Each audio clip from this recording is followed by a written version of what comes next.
नमस्कार। आज मैं आपको कल की अपराध कथा के पार्ट 2 यानी भाग 2 को बताऊंगा। कल की अपराध कथा हरियाणा की एक बहुत ही दर्दनाक अपराध कथा थी।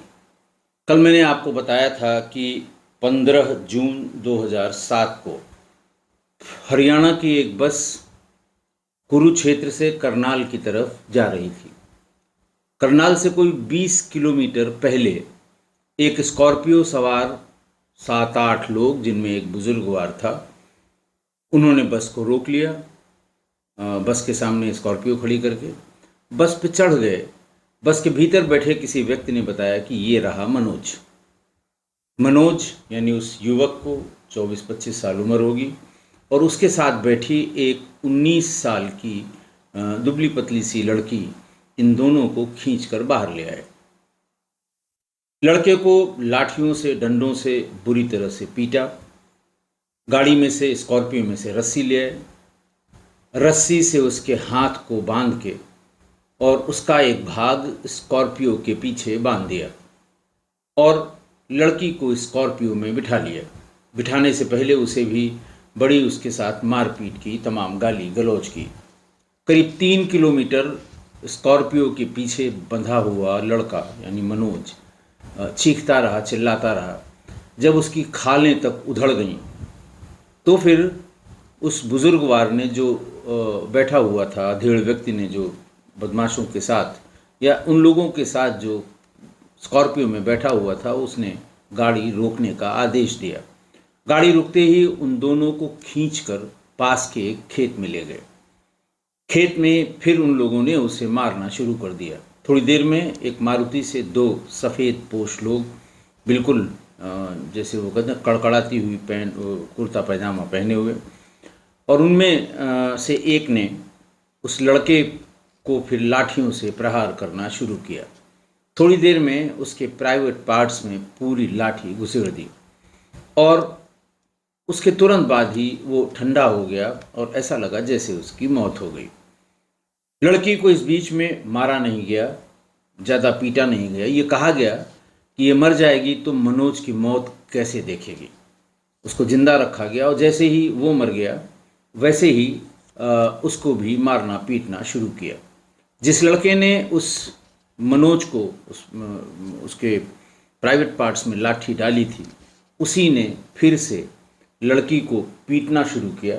उसके दोनों गाल दबा के उसका मुंह खोला और सल्फास की एक पूरी शीशी उसके मुंह में डाल दी।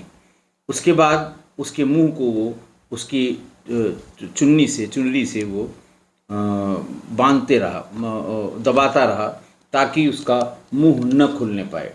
फिर उसने देख लिया कि दोनों की ही मृत्यु हो गई। उस अधेड़ से आदमी ने यह आदेश किया कि दोनों को बोरियों में भर लिया जाए। उन दोनों को बोरियों में भर लिया गया और वहाँ से करीब 5 किलोमीटर चलने के बाद नहर में फेंक दिया गया। ये कहा गया कि नहर में फेंक दो, तो नहर में उसे फेंक दिया गया। नहर में फेंकने के बाद सब लोग अपने अपने घर चले गए और फिर 7 दिन बाद यानी 1 हफ्ते बाद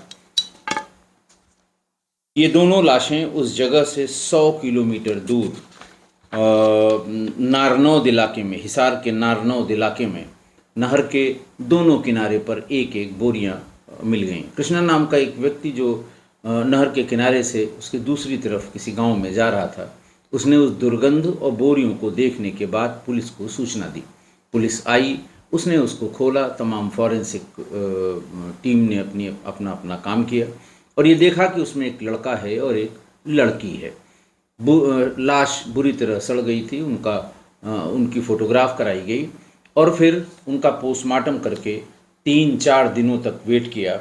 जब कोई नहीं आया तो लावारिस मानकर उनका अंतिम संस्कार कर दिया गया और कोई भी सूचना थाने को, नारनौद के थाने को कोई भी सूचना ऐसी नहीं मिली कि ऐसे 2 लोग कहाँ से गायब हैं, क्यों गायब हैं, कब गायब हुए थे। अब 4 दिन, 3-4 दिन, 5 दिन हो गए थे। 3-4-5 दिन क्या, 1 हफ्ता तो लाश के मतलब घटना के बाद 1 हफ्ते बाद लाश दिखी उसके बाद भी 4-5 दिन हो गए थे, पुलिस को किसी तरह की कोई सूचना नहीं मिल पाई थी।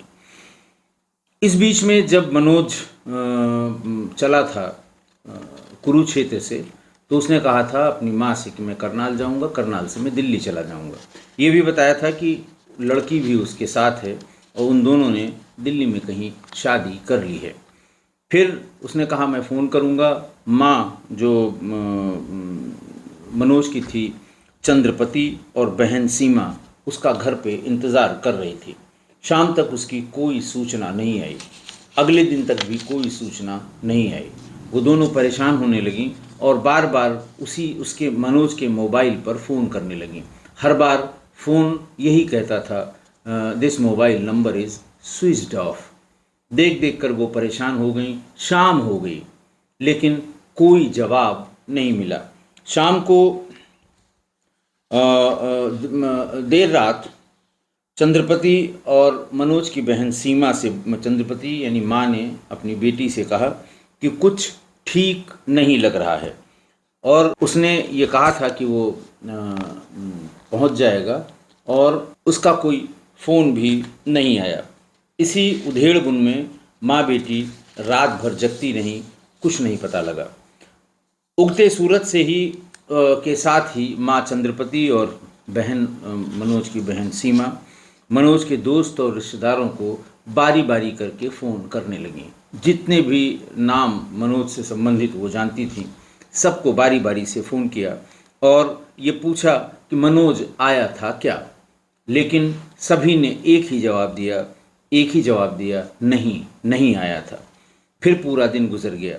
अगले दिन चंद्रपति किसी काम से, यानी मनोज की माँ किसी काम से अपने घर से निकली, तभी एक गांव वाले ने आकर कान में फुसफुसा कर कहा कि मनोज को मार दिया है, ऐसा गांव में किसी ने कहा। सुनते ही चंद्रपति यानी मनोज की माँ दहाड़े मार कर रोने लगी। बदहवास सी घर पहुंची, सीमा से बोली, लोग कह रहे हैं कि मनोज को मार दिया। चंद्रपति और सीमा भागे भागे कैथल में अपने गांव से 15 किलोमीटर दूर राजौद थाने पहुंचे। माँ ने थानेदार से कहा कि साहब, मेरा बेटा 3 दिन से गायब है, लोग कह रहे हैं कि उसे मार दिया गया, आप कुछ पता करिए। थानेदार ने डांटते हुए कहा कि तेरा बेटा क्या हमें बता कर गया था? जाओ यहाँ से, खुद ढूंढो। मायूस माँ और बेटी घर को लौट आए, यानी चंद्रपति और सीमा घर को लौट आए। सीमा ने अपने कुछ रिश्तेदारों को फ़ोन किया और उन्हें साथ लेकर मनोज को ढूंढने निकल गईं। कुरुक्षेत्र के पीपली, कैथल, करनाल, नीलोखेड़ी, हर जगह जाकर उन्होंने सड़क के किनारे जो बसावट थी, जो गांव थे, वहां लोगों से पूछकर उसे ढूंढना शुरू किया। लेकिन अपने जानने वालों से भी पूछा रास्ते के, लेकिन किसी ने कुछ नहीं बताया और ये भी कहा कि उन्हें कुछ भी नहीं पता है। अब दोनों करनाल के बुटाला थाने पहुँचे। इसी थाने में वो टोल नाका आता है जहाँ से मनोज को स्कॉर्पियो में बिठाया गया था। एएसआई धर्मपाल ने रोती हुई चंद्रपति से पूछा, क्या हुआ, इतनी घबराई हुई क्यों है? चंद्रपति ने से फिर उसने पूछा, तो रहने वाली कहाँ की है? चंद्रपति बोली, साहब मैं कैथल की हूँ, रिपोर्ट लिखवानी है, मेरा बेटा 4 दिन से गायब है, फ़ोन भी उसका स्विच ऑफ आ रहा है। एएसआई धर्मपाल ने कहा कि 4 दिनों से अभी कहाँ थी? कैथल की रहने वाली हो और तो करनाल में जाकर रिपोर्ट लिखाओ, यहाँ क्यों आई हो? धर्मपाल ने ये बात बहुत सख्ती से और बहुत कड़ाई से उसकी माँ को, चंद्रपति को कहा। सिसकती हुई चंद्रपति ने जवाब दिया कि 15 जून की शाम 4 बजे बेटे ने फ़ोन किया। वो कुरुक्षेत्र के पीपली बस स्टैंड पर था। वहाँ से करनाल, फिर करनाल से दिल्ली जाने वाला था, लेकिन 1 घंटे बाद ही उसका फ़ोन बंद हो गया। अब गांव वाले कह रहे हैं कि मनोज को लड़की के घर वालों ने मार दिया। एएसआई धर्मपाल ने चौंकते हुए पूछा, लड़की? कौन लड़की? चंद्रपति बोला, साहब बबली नाम है उसका, गांव की है और दोनों एक दूसरे को पसंद करते हैं। थाने के एसएचओ सुभाष चंद्र भी वहीं मौजूद थे। उन्होंने एएसआई धर्मपाल से कहा कि कि उस शाम पास के टोल नाके से एक फ़ोन आया था। कुछ लोग एक लड़के और लड़की की को किडनैप करके पीटते हुए कैथल की तरफ ले जाने की बात कर रहे थे। एक वायरलेस मैसेज भी सभी थानों में फ्लैश हुआ था। इतना सुनते ही रोती सिसकती सीमा बोल पड़ी, मेरे भाई को ढूंढिए, कैसे भी ढूंढिए। एसएचओ सुभाष चंद्र ने उसी वक्त चंद्रपति और सीमा को लेकर नीलोखेड़ी टोल नाके पर वो पहुंचा। एसएचओ ने वहां से मौजूद लोगों को पूछा कि कुछ रोज पहले यहाँ से किसी ने पुलिस को फ़ोन किया था। डरते डरते टोल के ठेकेदार कुलदीप ने बताया कि साहब मैंने ही फ़ोन किया था। 8-10 लोग थे, एक लड़के को घसीटते हुए ले जा रहे थे, कैथल की तरफ गए थे। अंदर एक लड़की थी, मैंने गाड़ी का नंबर नोट कर लिया है। सीमा ने पर्स से मनोज का फ़ोटो निकालकर कुलदीप को दिखाया। कुलदीप बोला, हाँ यही लड़का था। इसका एक जूता भी मेरे पास है, क्योंकि जब उसे जीप में पीछे बांधकर घसीट रहे थे तो उसका एक जूता बाहर छूट गया था। फिर उसने कुलदीप भागता हुआ टोल नाके के किनारे गया, झोले से जूता निकाल कर ले आया। चंद्रपति और सीमा रोते रोते कहने लगे कि ये तो मनोज का ही जूता है। कहाँ गया मेरा मनोज? उन लोगों ने क्या किया मनोज के साथ?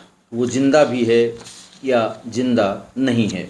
दोनों उस जूते को चूमने लगी, माथे से लगाने लगी। चंद्रपति बेहोश हो गई। एसएचओ सुभाष ने कुलदीप से पूछताछ की। 15 जून की शाम को टोल की डायरी देखी। उसके बाद चंद्रपति और सीमा को लेकर थाने चले गए। थोड़ी देर एसएचओ कुछ सोचता रहा, फिर अचानक उसकी टोन बदल गई। उसने कहा, देखो ताई, ये मामला हमारे थाने का नहीं है। कैथल की रहने वाली हो, वहीं जाकर रिपोर्ट दर्ज कराओ। उसने दोनों को डांट कर भगा दिया। अब दोनों रोते दिलकते डीएसपी करनाल के दफ्तर पहुंच गए। चंद्रपति अब बुरी तरह से टूट गई थी। उसे भी समझ में आने लगा था कि मनोज के साथ क्या हुआ होगा। वो डीएसपी के सामने चीख चीख कर रोने लगी। सीमा ने किसी तरह उसे संभाला। चंद्रपति ने कहानी बतानी शुरू की। चंद्रपति यानी मनोज की माँ ने, कि कैथल के करोड़ा गांव की रहने वाली हूँ, 4 मेरे बच्चे हैं, मनोज इनमें सबसे बड़ा है। मनोज की गांव में ही बिजली के सामान की दुकान थी और गांव की ही बबली कभी कभार दुकान पर आती थी। धीरे धीरे वो एक दूसरे को पसंद करने लगे। दोनों छुपकर घंटों फ़ोन पर बातें करते थे। 1-2 बार मैंने मनोज को टोका भी था कि गांव की लड़की है, उसके घर वालों को पता लगा तो आफत हो जाएगी। पूछा उसने डीएसपी ने, क्यों ऐसा आप कह रही थी? तो उसने कहा कि साहब बबली भी जाट है और गोत्र भी हम लोगों का एक ही है, बनवाला। गांव परिवार कोई भी इस रिश्ते के लिए कभी तैयार नहीं होगा। हम बिरादरी की बात जानते हैं। फिर भी मनोज की जिद की कि तुम बबली के घर जाकर बबली का हाथ मेरे लिए उनके घर वालों से मांगो। माँ थी और उसने कहा, अच्छा ठीक है। माँ गई उनके घर, लेकिन बबली की माँ और भाई ने गाली देकर मनोज की माँ को भगा दिया। 6 अप्रैल को मनोज ये बोलकर घर से गया कि एग्ज़ाम है, शाम तक घर आएगा, लेकिन उस दिन घर नहीं लौटा।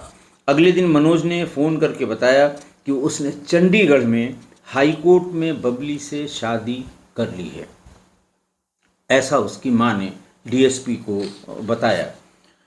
तो इधर बबली के घर वाले उसके दरवाजे पर आकर धमकी देने लगे कि मनोज को वापस बुलाओ, नहीं तो मैं तुम्हारी दोनों बेटियों को नहीं छोड़ूंगा। ऐसा बबली के घर वालों ने घर पर आकर कहा।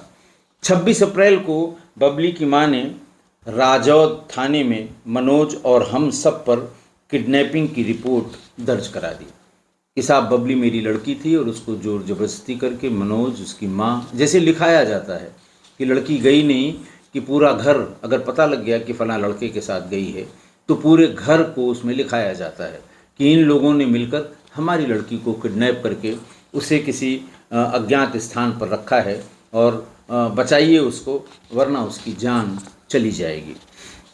फिर पुलिस रोज़ रोज़ घर आने लगी। एक बार हर बार एक ही बात कहती थी, तुम्हें पता होगा कि मनोज कहाँ है, नहीं बुलवाओगे तो सबको जेल में डाल देंगे। ऐसा डीएसपी को चंद्रपति ने बताया। चंद्रपति ने आगे बताया कि गांव वालों ने एक तरफा पंचायत बुला ली और मनोज को देखते ही मार देने का फरमान जारी किया कि कैसे वो अपने ही गोत्र की लड़की के साथ भागा। ये उसका अक्षम्य अपराध है और जो भी देखे गांव का उसे देखते ही गोली मार दे। उसके फैसला न मानने पर 25,000 के जुर्माने का भी ऐलान कर दिया पंचायत ने। एक तरफा पंचायत जिसमें मनोज के घर वालों को सूचना भी नहीं दी गई। चंद्रपति रोते हुए बोली, बबली की मां ने हम पर जो अपहरण की एफआईआर कराई थी, 12 जून को उस केस में हमें कैथल कोर्ट से जमानत मिल गई, लेकिन अदालत ने 2 दिन बाद ही 15 जून को मनोज और बबली को भी तलब कर लिया। मनोज और बबली आ भी गए। 15 तारीख को जब बुलाया गया तो वो दोनों थाने पर आ गए। वो पहले राजौंद थाने में उन्होंने बयान अपना दर्ज कराया, फिर कैथल कोर्ट में बयान दर्ज कराया कि दोनों ने अपनी मर्जी से शादी कर ली है, बबली के घर वालों से उसे खतरा है। इस पर कोर्ट ने दोनों को सुरक्षा देने का आदेश दे दिया। जब उन्होंने बताया कि साहब हम लोगों ने शादी कर ली है और बबली के घर वाले हमको मारेंगे, हमें उनसे सुरक्षित करिए, कोर्ट ने दोनों को सुरक्षा देने का आदेश कर दिया। चंद्रपति आगे बताती है, डीएसपी से ये बात हो रही है कि मनोज फोन पर बता रहा था कि कोर्ट से निकलते ही पुलिस ने उन्हें कुरुक्षेत्र में पीपली के पास छोड़ दिया। इस बीच बबली के चाचा मामा और कई लोग उनका पीछा कर रहे थे। जब वो लोग एक बस में बैठे तो उसमें भी 2 लोग पहले से उस बस में बैठे थे जो बबली के रिश्तेदार थे। तब मनोज ने पुलिस को फ़ोन करके फिर पुलिस को बुला लिया और पुलिस ने दोनों को इस बस से उतार लिया, थोड़ी दूर तक इधर उधर ले गए, फिर उसको दूसरी बस में बिठा दिया। मनोज का कहना था कि अब वो यहाँ आसपास नहीं रुकेंगे, अब वो दिल्ली जा रहे हैं। ऐसा फ़ोन पर मनोज की माँ को मनोज ने बताया था। ये पूरी कहानी जब सुनी डीएसपी ने तो उनके सामने तस्वीर साफ हो गई। मामला एक ही गोत्र के लड़का और लड़की के प्रेम संबंधों का था। डीएसपी साहब भी ये समझ गए कि इसमें आगे क्या हुआ होगा। लड़की के घर वाले तैयार नहीं थे किसी भी कीमत पे, उन्होंने छुप कर शादी कर ली, तो लड़की वाले शायद उन्हें मारना चाहते थे। हालांकि नारनौद में मिली लाशें मनोज बबली की हैं, ये बात अभी तक भी साफ नहीं हो पाई थी। उन्हें तो नारनौद पुलिस ने लावारिस समझकर जला दिया था। डीएसपी ने तुरंत बुटाना थाने को फ़ोन किया और एसएचओ सुभाष चंद्र को आदेश किया कि इन्हें भेज रहा हूँ, इनकी एफआईआर दर्ज करिए। उसी दिन एसएचओ सुभाष ने आईपीसी की धाराएं 364 यानी अपहरण करना, 302 यानी कत्ल, 201 यानी सबूत मिटाना और 120B यानी आपराधिक साजिश रचने की एफआईआर दर्ज कर ली। पुलिस ने करोड़ा गांव में बबली के घर और रिश्तेदारों के यहाँ छापा मारा, लेकिन वहाँ कोई नहीं मिला। उसके घर से भी सब लोग और उसके रिश्तेदारों के भी सब लोग भाग गए थे। पुलिस को बबली के चाचा, मामा और मामा के बेटे का मोबाइल इस छापे के दरमियान मिल गया। अब पुलिस ने टोल नाके के ठेकेदार कुलदीप से स्कॉर्पियो का नंबर लिया। नंबर का पता चला कि वो किराए की स्कॉर्पियो थी। उसके मालिक से पूछताछ की और 4 दिन बाद पुलिस ने स्कॉर्पियो के ड्राइवर मनदीप को गिरफ्तार कर लिया। 1 हफ्ते बाद बुटाना थाने में खबर आई कि 23 जून को हिसार के नारनौद थाने में 2 लावारिस लाशें मिली थी। सुनते ही मनोज की मां और बहन हिसार के नारनौद थाने पहुंच गए। पुलिस ने दोनों डेड बॉडी की तस्वीरें मां बहन दोनों को दिखवाई और दिखाते हुए कहा कि लाश में कीड़े लग गए थे। देखते ही चंद्रपति माथा और कलेजा पीटने लगी। सीमा ने मनोज को उसकी शर्ट और बबली को उसके पाजेब से पहचान लिया। ये पाजेब मनोज ने ही दी थी, लेकिन चूंकि पुलिस अंतिम संस्कार कर चुकी थी दोनों का, तो चंद्रपति और सीमा मनोज की राख लेकर लौट आई। इधर जब मनोज का छोटा भाई मोबाइल रिचार्ज कराने गांव के ही एक दुकान पर गया, दुकानदार ने इनकार कर दिया। बहन सीमा भाई की अस्थियों के लिए मिट्टी का कलश लेने कुम्हार के यहाँ गई, तो कुम्हार ने कहा, तेरे घर का हुक्का पानी बंद है, मैं नहीं दे पाऊंगा। सीमा पड़ोस के एक गांव में पहुंची और एक सहेली की मदद से कलश खरीदा। सब्जी वालों ने सब्जी देना बंद कर दिया। ऑटो जीप वालों ने गाड़ी में बिठाना बंद कर दिया। पंचायत, आप जानते हैं इस तरह की जो खाप पंचायतें होती हैं जाटों की, कितनी स्ट्रांग होती हैं और जल्दी कोई हिम्मत नहीं करता पंचायत में हुए जो फैसले हैं उनकी अवहेलना करने का। गांव में जो भी सीमा और चंद्रपति से मिलता था, एक ही सलाह देता था, केस वापस ले लो, जो हुआ सो हुआ। लाश की अब पहचान हो चुकी थी, लेकिन हत्या का कोई चश्मदीद गवाह नहीं था, अब तक पुलिस को नहीं मिला था। बिना चश्मदीद गवाह के कोर्ट में ये मर्डर साबित कैसे होगा? कातिलों को पुलिस ने कैसे पकड़ा और कैसे सुलझाई गई ये मर्डर मिस्ट्री? आगे की कहानी मैं थर्ड पार्ट में आगे जो पुलिस ने उसके लिए सबूत जुटाए, पुलिस ने चार्जशीट सबमिट की, पुलिस ने ट्रायल किया, ट्रायल में कौन कौन सी बातें बताई गई, ये हम आपको कल इसके पार्ट 3 में बताएंगे। आज के लिए बस इतना ही। बहुत बहुत धन्यवाद।